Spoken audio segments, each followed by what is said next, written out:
assistant of Dilma, and she reads about this harm in, the harm reduction approach here. But she's supporting us. She's supporting it. With money, including federal resources. I see. But the national politics of drug policy not is yet. not good. Quite new. Yeah. It's strange for the people to understand the movement. Because we are used to deal with violence. Right.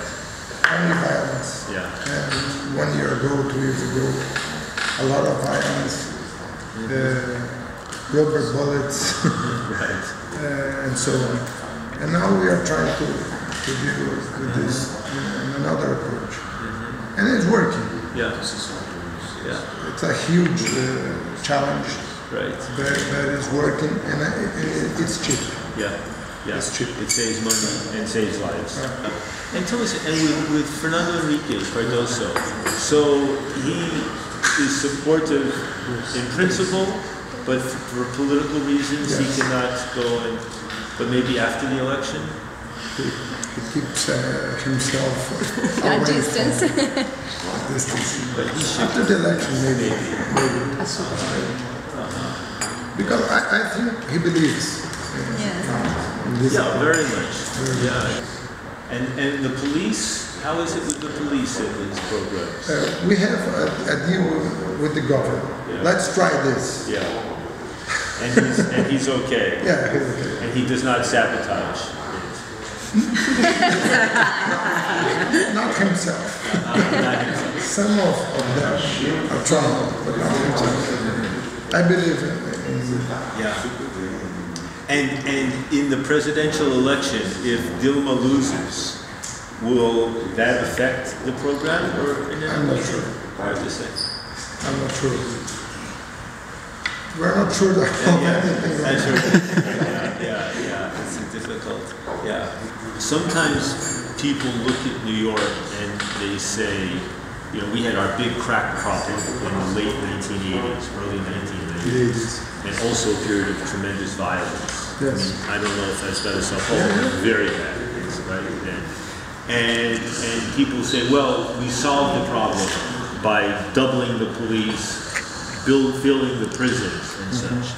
But if you look at the evidence, what you see is even after they doubled the number of people in prison, the price of crack cocaine was as cheap as ever.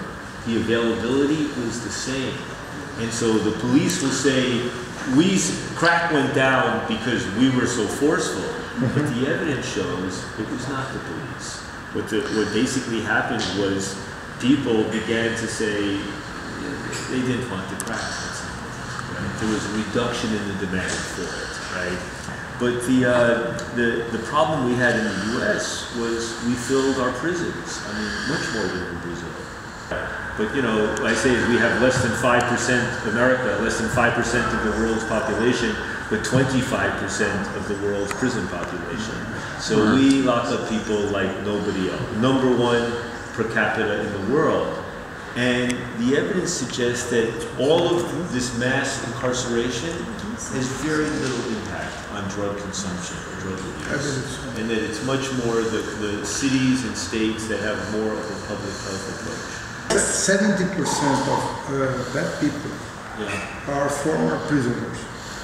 70% of the people being Open arms. Are former prisoners. Yes. Yeah. 70%. When people leave the prison, there's no program, no connection. And in the last 10 years, we doubled the prison population in Brazil too.